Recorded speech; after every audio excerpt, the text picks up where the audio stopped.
साथियों नमस्कार। Exam mind channel पर आपका स्वागत है। मैं प्रवीण सर। तो दोस्तों आज की क्लास में हम स्टैटिक जीके पढ़ेंगे और स्टैटिक जीके जो सभी प्रतियोगी परीक्षाओं के लिए जैसे उत्तर प्रदेश बिहार जो भी एग्जाम हो रहा है उत्तर प्रदेश बिहार में सभी के लिए महत्वपूर्ण होगा। जैसे उत्तर प्रदेश में आपका उत्तर प्रदेश पुलिस और होम गार्ड लेखपाल, इसके साथ साथ PCS RO ARO TGT PGT, और बिहार में आपका बीपीएससी टीआरई 4 और आपके बिहार एसआई पुलिस और बीएसएससी क्लर्क लेवल का जो भी एग्जाम है, डीएसएसबी रेलवे, इन सभी प्रतियोगी परीक्षाओं के लिए एसएससी सीजीएल एमटीएस, इन सभी प्रतियोगी परीक्षाओं के लिए यह स्टैटिक जीके बहुत महत्वपूर्ण सीरीज होगी। और टोटल हम लोगों ने जो क्वेश्चन सिलेक्शन किया है वो बहुत ही महत्वपूर्ण होगा और जो आपके एग्जाम में है आएंगे या आपके एग्जाम से महत्वपूर्ण संबंधित ये सभी है। और एक क्वेश्चन आपको उम्मीद है कि यहाँ से मिल जाएगा। तो चलिए स्टार्ट करते हैं, देर न करते हैं। पहला जो प्रश्न है आपका दिया है, मोपला विद्रोह सर्वप्रथम कहाँ पर हुआ था? ऑप्शन में दिया तमिलनाडु, केरल, आंध्र प्रदेश और महाराष्ट्र। चलिए बताइए। देखिए मोपला विद्रोह का वास्तव में कहाँ हुआ था? तो 20 अगस्त को हुआ था भैया। 20 अगस्त 1921 में हुआ था। कहाँ हुआ था? 20 अगस्त 1921 में। 20 अगस्त 1921 में हुआ था। कहाँ हुआ था? तो केरल में हुआ था। और इसका प्रमुख नेता, पहले नेता मुस्लियार थे, अली मुस्लियार। ठीक है, इसके पहले नेता अली मुस्लियार। इनके साथ साथ और 7 लोग भी थे। इनके साथ साथ सात लोग भी थे। इनके साथ साथ 7 लोग थे। अर्थात यह जो मोपला विद्रोह था यह केरल में हुआ था और यह एक प्रकार का नरसंहार है। ठीक है, यह एक प्रकार का नरसंहार था। ठीक है, तो ये मुस्लिम समुदाय को लेकर नरसंहार के तौर पर इस विद्रोह को देखा जाता है और 20 अगस्त 1921 को केरल में हुआ था। अगर आप एग्जाम में बैठने जाते हैं तो केरल से बहुत सारे क्वेश्चन आते हैं, ये ध्यान रखिएगा। केरल में कालीकट पड़ता है भैया, कालीकट पड़ता है। और कालीकट में आपका 1498 में ना, 1498 में कौन आया था? तो वास्को डिगामा आया था। क्वेश्चन यहाँ से ये बनता है कि वास्को डिगामा भारत में किस राज्य में सबसे पहले आया? तो कहाँ आया था? केरल में आया था। और कहाँ आया था? तो कालीकट में। और इसका स्वागत किसने किया था? तो जमोरिन ने यहाँ पे इसका स्वागत किया था। और ये ध्यान रखिएगा, केरल को क्या कहा जाता है? तो मसालों का बागीचा कहा जाता है। मसालों का बागीचा किसको कहा जाता है? बागीचा किसको कहा जाता है? तो केरल को कहा जाता है। मसालों का बागीचा केरल को कहा जाता है। और ये भी ध्यान रखिएगा कि जो केरल राज्य है यहाँ पर इस टाइम ओणम भी चल रहा है। ओणम यहाँ का क्या है? त्योहार पर्व है ओणम। ठीक है, क्या है? ओणम। ठीक है, तो ये ध्यान रखिएगा कि ओणम हुआ, मसालों का बगीचा हुआ और वास्को डिगामा सर्वप्रथम यहाँ पे कालीकट में आया था। और ये विद्रोह तो आपका ही है। तो केरल से ढेर आपके प्रश्न बनते हैं भैया, और वही सब जितने भी मैंने बताया ये सब महत्वपूर्ण है आपके एग्जाम के लिए। तो हम उम्मीद करते हैं कि इस प्रश्न को आप समझ गए होंगे। चलिए नेक्स्ट प्रश्न पे चलते हैं हम लोग। दिया है, अहोम विद्रोह का नेतृत्व किसने किया था? चलिए बताइए। इसका बहुत शानदार प्रश्न है। और अहोम विद्रोह किसने, मतलब कहाँ हुआ था अहोम विद्रोह? ठीक है, अहोम विद्रोह कहाँ हुआ था? ठीक है, अहोम विद्रोह। चलिए बताइए इसका उत्तर।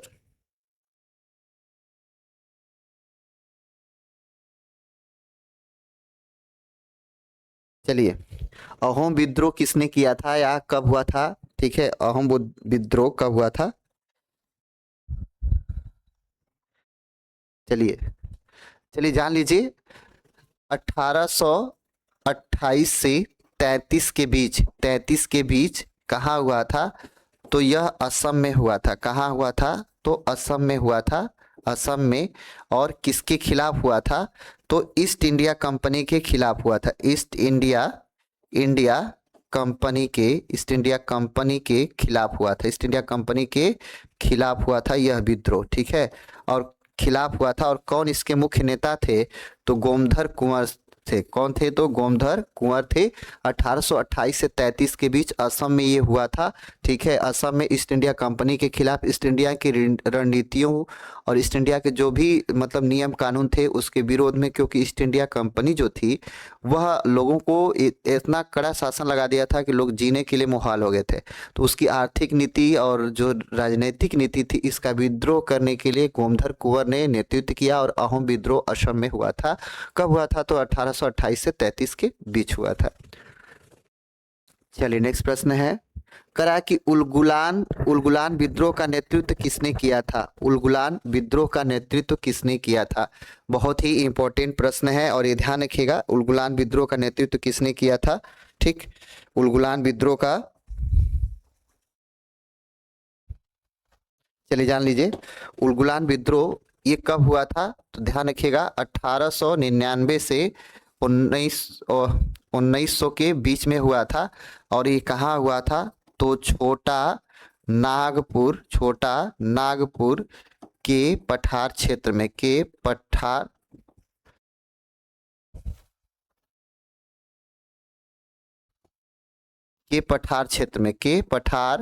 क्षेत्र में ये हुआ था। ठीक है, और वर्तमान में कहाँ है? तो वर्तमान में यह झारखंड में पड़ेगा। कहाँ पड़ेगा?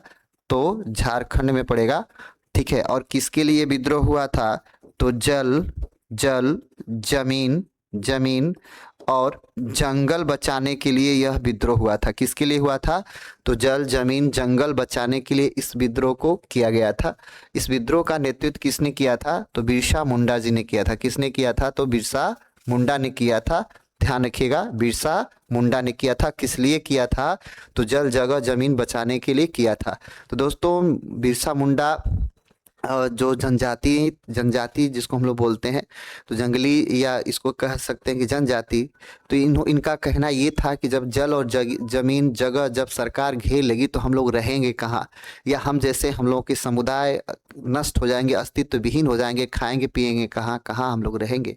तो इसलिए इन्होंने जल जगह जमीन को बचाने के लिए बिरसा मुंडा ने यह विद्रोह किया था और विद्रोह का नेतृत्व किया था। और इस विद्रोह में बिरसा मुंडा सफल भी हुए थे। ठीक है, आज भी हम बिरसा मुंडा को याद करते हैं।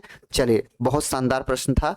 नेक्स्ट प्रश्न है आपका, करा कि सूर्यास्त कानून का संबंध किससे है? बहुत शानदार प्रश्न है भैया, सूर्यास्त कानून का संबंध किससे है?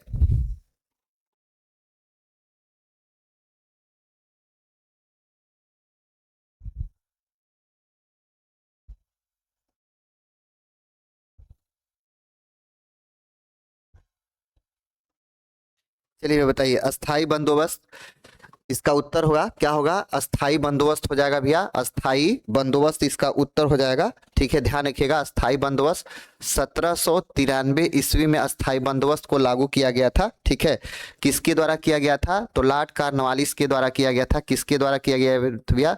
तो लॉर्ड कार्नवालिस के द्वारा किया गया था। लॉर्ड कार्नवालिस के द्वारा किया गया था, अस्थाई बंदोबस्त की व्यवस्था किया गया था। इसमें क्या था कि जिसकी जमीन थी उसको, जैसे जो भी जमीन पे कार्य कर रहा था, अर्थात जैसे ये जमीन है और इस पे हम कार्य कर रहे हैं तो हमको इसको मालिक बना दिया गया। मतलब जो जिस जमीन की रखवाली कर रहा था, जिस जमीन पर खेती कर रहा था, उसको उसका क्या कर दिया गया? मालिक बना दिया गया। और ये 1793 में किसने लागू किया था अस्थाई बंदोबस्त? तो लॉर्ड कार्नवालिस ने। भैया एक आपके जीके में यह भी प्रश्न आता है कि भारत में वह कौन सा वायसराय है जो ब्रिटिश वायसराय गवर्नर जनरल की जिसकी भारत में कब्र है? तो एकमात्र लॉर्ड कार्नवालिस है।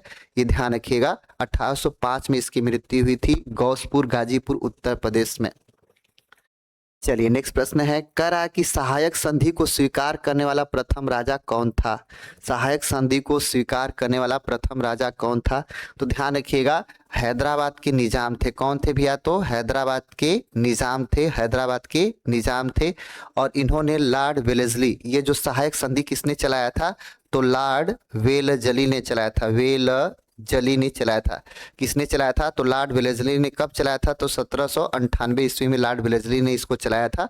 1798 में लॉर्ड वेलेस्ली ने चलाया था और सर्वप्रथम किस निजाम ने, मतलब हैदराबाद के निजाम ने इसको स्वीकार किया था? ठीक है, ध्यान रखिएगा, सहायक संधि हैदराबाद लॉर्ड वेलेस्ली की शासनकाल में चला था 1798 में। ठीक है, चलिए नेक्स्ट प्रश्न पे चलते हैं। करा कि एशियाटिक सोसाइटी ऑफ बंगाल की स्थापना 1784 में किसने किया? Macaulay, Clive, William Jones, Wellesley. चलिए भैया, बहुत शानदार प्रश्न है, ध्यान रखिएगा।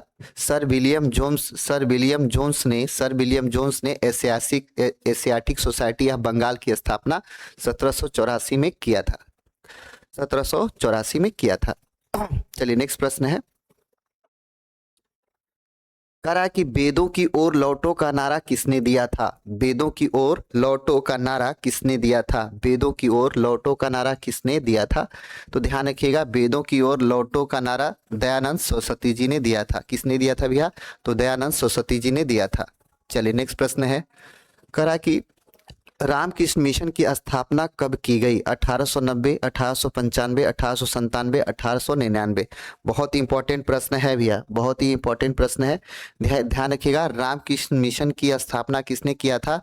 तो स्वामी विवेकानंद ने किया था। स्वामी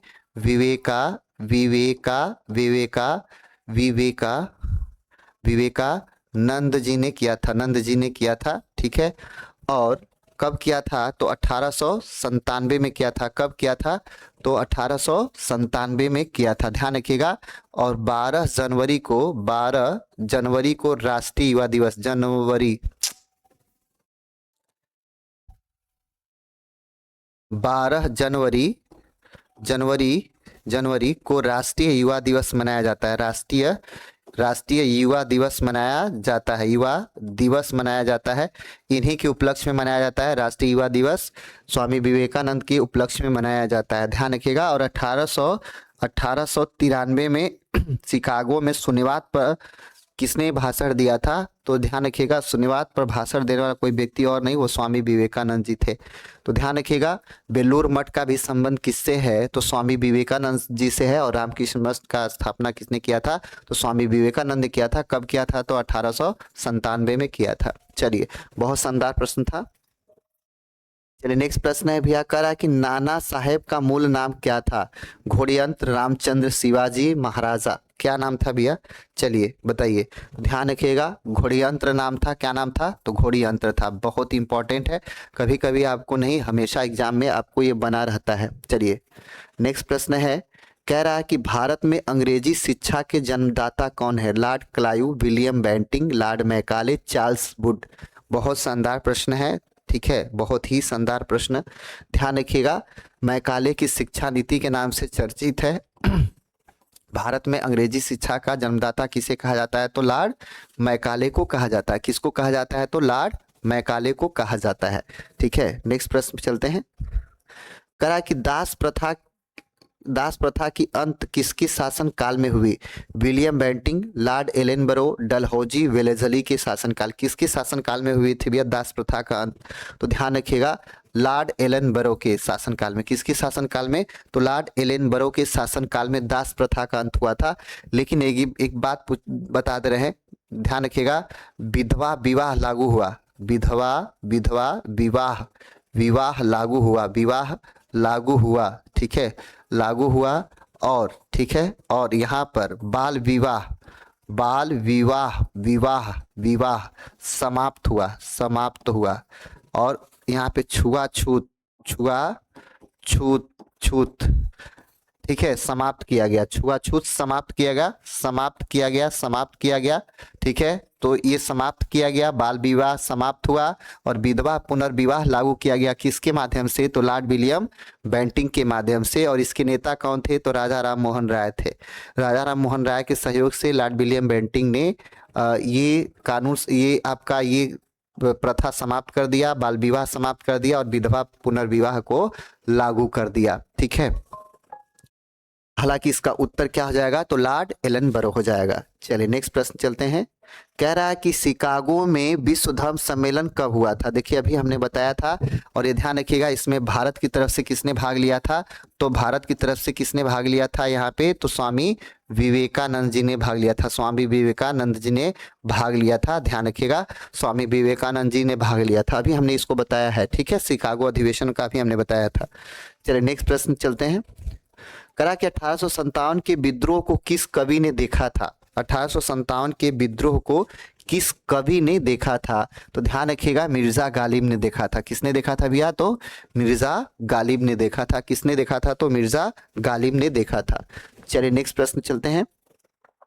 करा कि लेडी विद द लैम्प के नाम से कौन विख्यात है।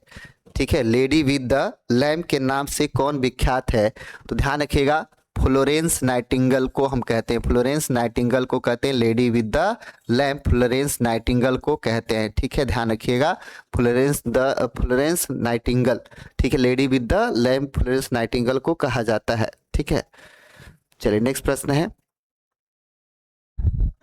कह रहा है कि नील विद्रोह कब हुआ था। 1850 से 60, 1917 से 18, 1859 से 60, 1865 से 66। बताइए नील विद्रोह कब हुआ था। बहुत शानदार प्रश्न है, आप लोगों को बताना चाहिए इसको, इसका उत्तर बताइए भैया सभी लोग।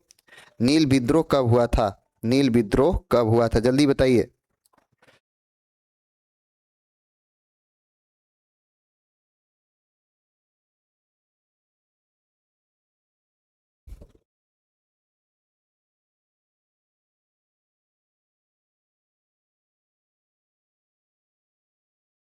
चलिए बताइए भैया, नील विद्रोह कब हुआ था।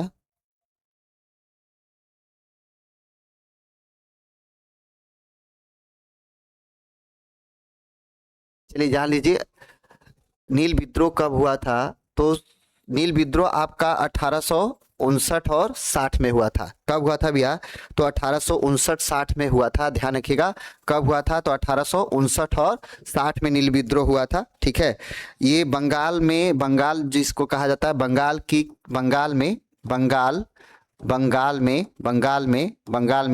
नील की खेती का विद्रोह करने के लिए, खेती का विद्रोह के लिए था, नील की खेती का विद्रोह करने के लिए था। ठीक है, नील विद्रोह इसको हम लोग बोलते हैं, नील विद्रोह के नाम से इसको बोलते हैं, बंगाल में हुआ था। ठीक है, मतलब इसमें क्या था कि किसानों ने प्रतिरोध इसलिए किया था कि इनको अपनी खेती का एक हिस्सा ज़्यादा देना पड़ता था, ठीक है, अंग्रेजों को, तो जिसके वजह से ये विद्रोह हुआ था 1859-60 में बंगाल में हुआ था। चलिए नेक्स्ट प्रश्न है, सन्यासी विद्रोह का उल्लेख कहाँ किया गया है। बहुत शानदार प्रश्न, क्षमा चाहेंगे। सन्यासी विद्रोह, चलिए भैया बताइए, सन्यासी विद्रोह, ठीक है, सन्यासी विद्रोह का उल्लेख कहाँ किया गया। नील दर्पण, आनंद मठ, मनुस्मृति, कवि दर्पण। बताइए, बहुत शानदार प्रश्न है भैया, बहुत ही शानदार प्रश्न है। ठीक है, नील विद्रोह का उल्लेख कहाँ किया गया, ध्यान रखिएगा, आनंद मठ में किया गया। किस में किया गया है, तो आनंद मठ में किया गया है। ध्यान रखिएगा, सन्यासी विद्रोह का, क्षमा चाहेंगे, सन्यासी विद्रोह का उल्लेख कहाँ किया गया था, तो आनंद मठ में किया गया था। सन्यासी विद्रोह हुआ कब था, तो ध्यान रखिएगा, 1763 से 1800 ईस्वी के बीच में सन्यासी विद्रोह हुआ था। और ये कहाँ हुआ था भैया, तो ध्यान रखिएगा, यह बंगाल में हुआ था। ठीक है, बंगाल में और बिहार में हुआ था। कहाँ हुआ था, बंगाल और बिहार में हुआ था। बंगाल और बिहार में ईस्ट इंडिया कंपनी के ये खिलाफ विद्रोह हुआ था। ठीक है, और ये धार्मिक तपस्वियों, सन्यासियों, फकीरों ने शुरू किया था इसको। ठीक है, चलिए बंगाल और बिहार में, ठीक, ये क्यों किया गया था, तो ये जो आपका सन्यासी और जो तीर्थयात्री थे उन पर ईस्ट इंडिया कंपनी ने प्रतिबंध लगा दिया, तीर्थ यात्रा पर प्रतिबंध लगा दिया था, जिसके वजह से ये आपका विद्रोह हुआ था, सन्यासी विद्रोह, जिसका उल्लेख कहाँ मिलता है, तो आनंद मठ में मिलता है। चलिए नेक्स्ट प्रश्न है, कह रहा है कि सत्यार्थ प्रकाश की रचना किसने किया था? राजा राम मोहन राय, ईश्वरचंद विद्यासागर, दयानंद सरस्वती, महागोविंद रानडे। ठीक है, बहुत शानदार प्रश्न है और इसका सही जवाब क्या हो जाएगा? तो ध्यान रखिएगा, दयानंद सरस्वती हो जाएगा। दयानंद सरस्वती हो जाएगा। बहुत ही शानदार प्रश्न है, दयानंद सरस्वती हो जाएगा। चलिए नेक्स्ट प्रश्न है, करा आत्मीय सभा की स्थापना कब किया गया? आत्मीय सभा की स्थापना कब किया गया था? 1810, 1815, 1820, 1828। इसका सही जवाब क्या होगा बताइए? ध्यान रखिएगा, 1815 में इसका किया गया था। आत्मीय सभा का स्थापना 1815 में किया गया था। चलिए नेक्स्ट प्रश्न है, करा वर्नाकुलर प्रेस एक्ट कब पारित किया गया था? 1870, 1872, 1878, 1880। बताइए इसका सही जवाब क्या होगा? चलिए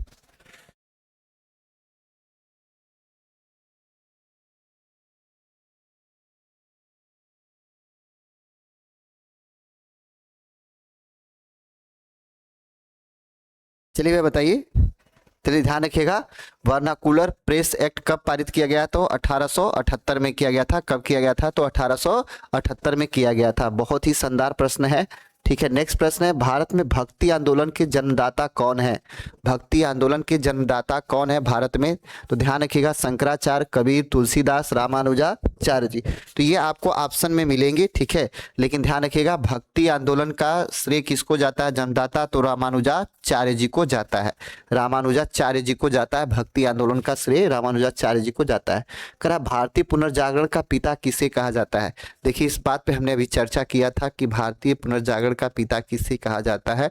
तो ये ध्यान रखिएगा, राजा राम मोहन राय जी को कहा जाता है। हमने बताया है कि लॉर्ड विलियम बेंटिंक के शासनकाल में इन्होंने, जब लॉर्ड विलियम बेंटिंक हमारे भारत में आया शासक बन के, तो राजा राम मोहन राय पूरे भारत का भ्रमण किए और यहाँ पे इन्होंने देखा कि छुआछूत बहुत ज़्यादा चल चुका है, बाल विवाह ज़्यादा लागू हो गया है। इन्होंने दास प्रथा की भी बात कहा था और विधवा पुनर्विवाह मतलब नहीं हो पा रहा था। ठीक है, तो इन्होंने छुआछूत की बात उठाई। दूसरी बात, इन्होंने विधवा पुनर्विवाह को लागू करवाया और बाल विवाह पर प्रतिबंध लगवाया।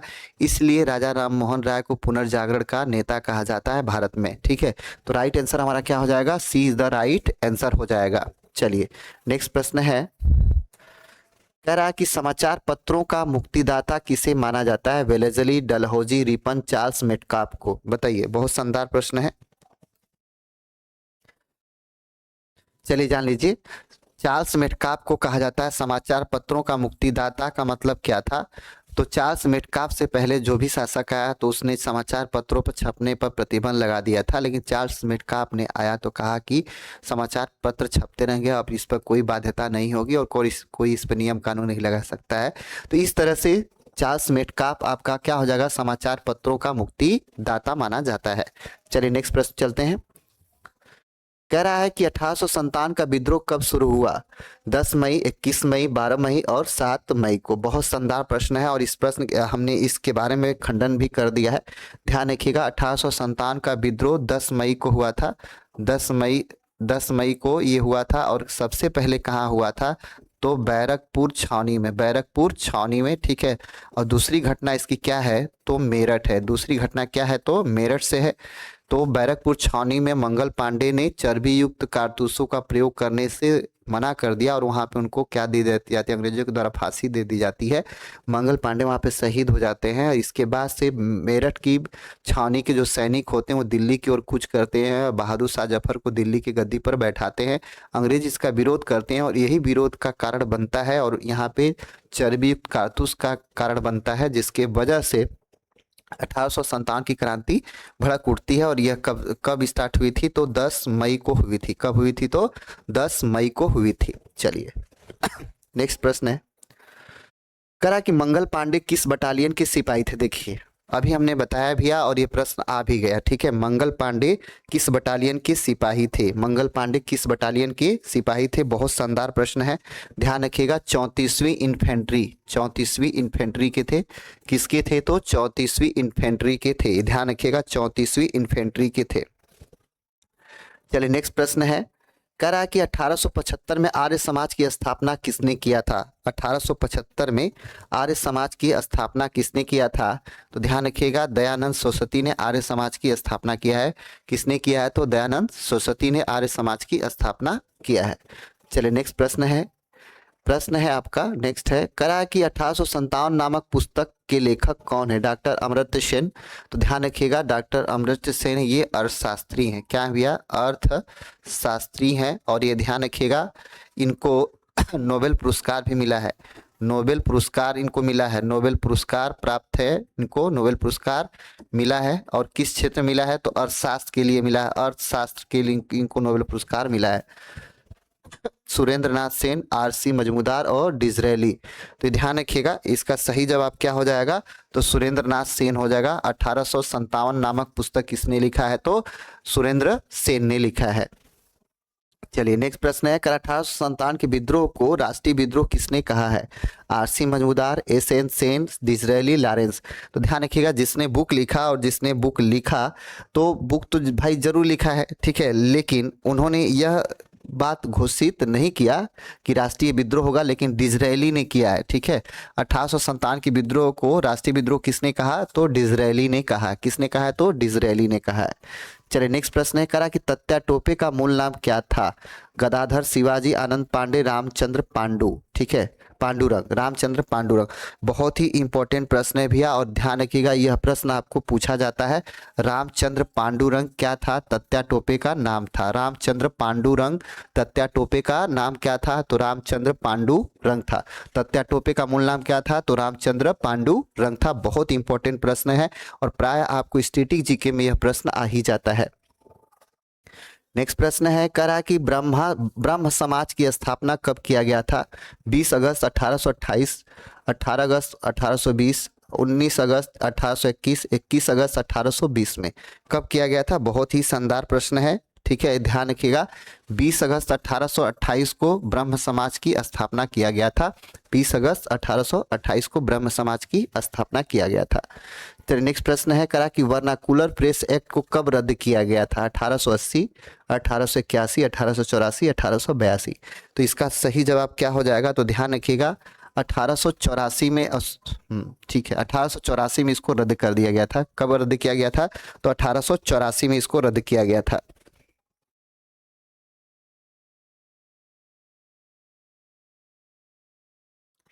एक सेकंड भैया, 1882 में किया गया था, क्षमा चाहेंगे, ये नहीं होगा, ठीक है, 1882 में हुआ, माफी चाहते हैं बाय मिस्टेक।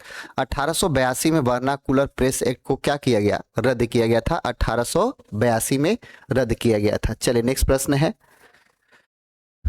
प्रश्न है, करा कि भारत में प्रिंटिंग प्रेस की स्थापना किसने किया? अंग्रेज, डच, फ्रांसीसी, पुर्तगाली। बहुत ही इंपॉर्टेंट प्रश्न है, ध्यान रखिएगा, बहुत ही इंपॉर्टेंट। तो ध्यान रखिएगा भारत में प्रेस का जन्मदाता किसको कहा जाता है? तो पुर्तगालियों को कहा जाता है। और ये भी ध्यान रखिएगा भारत में प्रथम पुर्तगाली कौन आया? भारत में प्रथम पुर्तगाली कौन आया? प्रथम पुर्तगाली कौन आया? पुर्तगाली कौन आया? कौन आया? तो ध्यान रखिएगा प्रथम पुर्तगाली वास्को डिगामा था। कौन था भैया? तो वास्को डिगामा था। कौन था? तो वास्को डिगामा था। वास्को डिगामा पुर्तगाल से ही आया था, भारत की खोज किया था, ठीक है। तो राइट आंसर हमारा क्या हो जाएगा? डी हो जाएगा, पुर्तगाली हो जाएगा, ठीक है। चलिए नेक्स्ट प्रश्न है, 1857 के विद्रोह के तत्कालिक कारण क्या था? नर बलि पर प्रतिबंध, सती प्रथा का अंत, चर्बी युक्त कारतूस, आर्थिक शोषण। तो मैंने आपको बताया भी था और आप ध्यान से समझे होंगे। तो चर्बी युक्त क्या था? कारतूस था। क्या था भैया? चर्बी युक्त कारतूस। जो मंगल पांडे ने इसका क्या कर दिया? विरोध कर दिया। और मंगल पांडे ने कहा कि हम इस चर्बी युक्त कारतूस का प्रयोग नहीं कर सकते हैं, इसलिए कि जो चर्बी युक्त कारतूस था उसमें कील लगी होती थी, छोड़ने से पहले उसको कील को मुंह से निकालना पड़ता था, और अंग्रेज सोचते थे कि ये मुंह से निकाल कर इसको छोड़े, इसलिए मंगल पांडे ने इनका विरोध किया, और मंगल पांडे को इसी की वजह से फांसी दे दी अंग्रेज। और यहीं से 1857 की क्रांति का क्या होता है? शुरुआत होता है, जड़ यही था, ठीक है। करा कि मंगल पांडे को फांसी की सजा कब दी गई? 8 अप्रैल 1857, 12 मार्च 1857, 14 अप्रैल 1857, 20 फरवरी 1857। देखिए अभी हम चर्चा कर रहे थे भैया, और यह बात आपके सामने आ ही गई। तो ध्यान रखिएगा 8 अप्रैल 1857 को मंगल पांडे को क्या किया गया? फांसी दिया गया। और 10 मई को आपकी 1857 की क्रांति की शुरुआत होती। 10 मई को 1857 संतावन में क्रांति की क्या होती है, क्रांति की शुरुआत होती, क्रांति की शुरुआत होती है। तो ध्यान रखिएगा 10 मई 1857 को क्रांति की शुरुआत होती है, लेकिन क्रांति का पूरा पूरा यही कारण था कि 1857 की क्रांति होती है। तो मंगल पांडे को 8 अप्रैल 1857 को फांसी की सजा सुनाई गई थी। नेक्स्ट है, करा 1857 के विद्रोह को सैनिक विद्रोह किसने कहा था? बी.डी. सावरकर, लॉरेंस एवं सीले डिजरेली, LIRG। तो आपको बता दें इसका ये प्रश्न शायद मैंने करा दिया है, फिर भी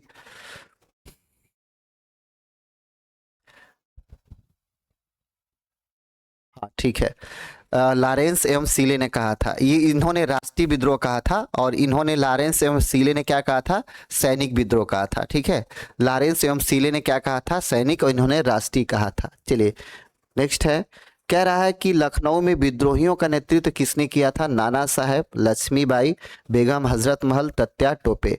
तो ध्यान रखिएगा भैया, हमने इसके बारे में विस्तार से बताया है। ठीक है, और बेगम हजरत महल लखनऊ से की थी। कहाँ से किए थे? बेगम हजरत महल लखनऊ से। कहाँ से? लखनऊ से। और लक्ष्मीबाई कहाँ से की थी? तो झांसी से। और नाना साहब और तत्या टोपे कहाँ से किए थे? तो कानपुर से किए थे। कहाँ से किए थे? तो कानपुर से। नाना साहब और तत्या टोपे कानपुर से, लक्ष्मीबाई झांसी से और बेगम हजरत महल लखनऊ से। राइट, हमारा आंसर क्या हो जाएगा? तो लखनऊ हो जाएगा। ठीक है, कह रहा है कि 1857 के विद्रोह को दबाने वाला प्रथम सेनापति कैंपबेल, विलियम टेलर, हीरोज या क्लाइव था। बहुत ही शानदार प्रश्न है, ये ध्यान रखिएगा, और बहुत ही महत्वपूर्ण प्रश्न है। कैंपबेल था। कौन था भैया? तो कैंपबेल था। कौन था? तो कैंपबेल था। चलिए नेक्स्ट प्रश्न है, कह रहा है कि सैडलर आयोग का संबंध किस क्षेत्र से? अकाल से, शिक्षा से, राजनीति से, आर्थिक समस्या से। बताइए इसका सही जवाब क्या हो जाएगा? तो ध्यान रखिएगा, सैडलर आयोग किससे संबंधित है? तो शिक्षा के सुधार से है। किससे है? तो शिक्षा के सुधार से है। ठीक है, चलिए नेक्स्ट प्रश्न है, करा कि रानी लक्ष्मीबाई की समाधि कहाँ पर स्थित है? झांसी, कानपुर, लखनऊ और ग्वालियर। तो ये ध्यान रखिएगा, रानी लक्ष्मीबाई का जो समाधि है वो कहाँ है? तो ग्वालियर में। कहाँ है भैया? तो ग्वालियर में है। लेकिन राज उन्होंने कहाँ से किया था? लड़ी कहाँ से थी? तो झांसी से लड़ी थी, लेकिन समाधि उनका ग्वालियर में है।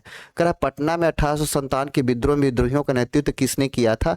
तो ध्यान रखिएगा, बिहार से एकमात्र क्रांतिकारी थे वीर कुंवर सिंह।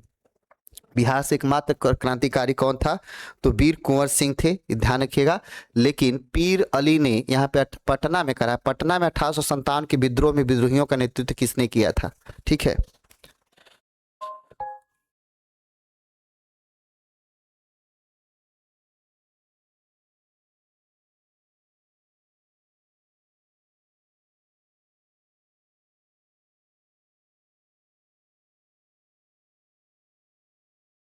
ठीक है भैया। तो ध्यान रखिएगा, पटना में पीर अली ने किया था। कहाँ किए थे? पीर अली ने। और कुंवर सिंह ने जगदीशपुर बिहार, जगदीशपुर बिहार। ठीक है, वीर कुंवर सिंह जगदीशपुर बिहार, और पीर अली कहाँ से किए थे? पटना से किए थे। कहाँ से किए थे? तो पटना से किए थे। और बहुत ही शानदार प्रश्न है, और ये प्रश्न आपको बार बार बिहार में या उत्तर प्रदेश या कहीं भी आप एग्जाम में बैठेंगे तो आपको यहाँ से प्रश्न मिलेगा, तो ध्यान रखिएगा। कह रहा है कि फ्लोरेंस नाइटिंगेल का संबंध किस युद्ध से है? क्रीमियम युद्ध से, फ्रांस इंग्लैंड युद्ध से, प्रथम विश्व युद्ध से, द्वितीय विश्व युद्ध से। बहुत शानदार प्रश्न है। ठीक है, और ध्यान रखिएगा कि क्रीमियम युद्ध से है। किस युद्ध से है? तो क्रीमियम युद्ध से है। चलिए नेक्स्ट प्रश्न है, कह रहा है कि रामकृष्ण मिशन की स्थापना किसने किया था? राजा राम मोहन राय, स्वामी विवेकानंद, कालिदास, स्वामी दयानंद सरस्वती ने किया था। तो हमने आपको बहुत पहले बताया है कि स्वामी विवेकानंद ने किया था। ठीक है, बी आंसर हो जाएगा आपका स्वामी विवेकानंद, इसको हमने बता रखा है। फिर कह रहा है कि ब्रह्म समाज की स्थापना किसने किया था? राजा राम मोहन राय, स्वामी विवेकानंद, कालिदास और दयानंद सरस्वती ने। तो इसके भी बारे में हमने बता दिया, राजा राम मोहन राय ने किया था। चलिए नेक्स्ट प्रश्न है, करा कि नील दर्पण पुस्तक के लेखक कौन है? सुभाष चंद्र बोस, शरद चंद्र चटर्जी, कालिदास, दीनबंधु मित्र। तो बहुत ही शानदार प्रश्न है, ध्यान रखिएगा, दीनबंधु मित्र इसके क्या है? लेखक है, और ये आने वाले दिनों में आपको ये प्रश्न उत्तर मिल जाएगा। नेक्स्ट प्रश्न है, भारत भारतीयों के लिए नारा किसने दिया था? बहुत ही शानदार प्रश्न है, और इसका सही जवाब हो जाएगा आर्य समाज ने दिया था। भारत भारतीयों के लिए है, यह नारा किसने दिया था? तो आर्य समाज का नारा है। और लास्ट प्रश्न है आज का क्लास का भैया, ये था प्रैक्टिस सेशन। अभिनव भारत क्रांतिकारी संगठन स्थापना किसने की? Chandrashekhar Azad, master Surya Sen, BD Savarkar, Bhagat Singh. तो इसका सही जवाब हो जाएगा बीडी सावरकर ने किया था। तो दोस्तों ये था आपका स्टैटिक जीके जीएस जो सभी प्रतियोगी परीक्षाओं के लिए वेरी वेरी इंपॉर्टेंट था। यह क्लास पसंद आई होगी, प्रैक्टिस सेशन पसंद आया होगा तो चैनल को जरूर सब्सक्राइब कीजिएगा, अपने दोस्त मित्रों को जरूर बताइएगा। और एग्जाम माइंड प्ले स्टोर से ऐप डाउनलोड करके आप कोर्स परचेज कर सकते हैं। रेलवे से लेके ग्रुप डी का हर एग्जाम का आप कोर्स परचेज कर सकते हैं। थैंक यू सो मच दोस्तों।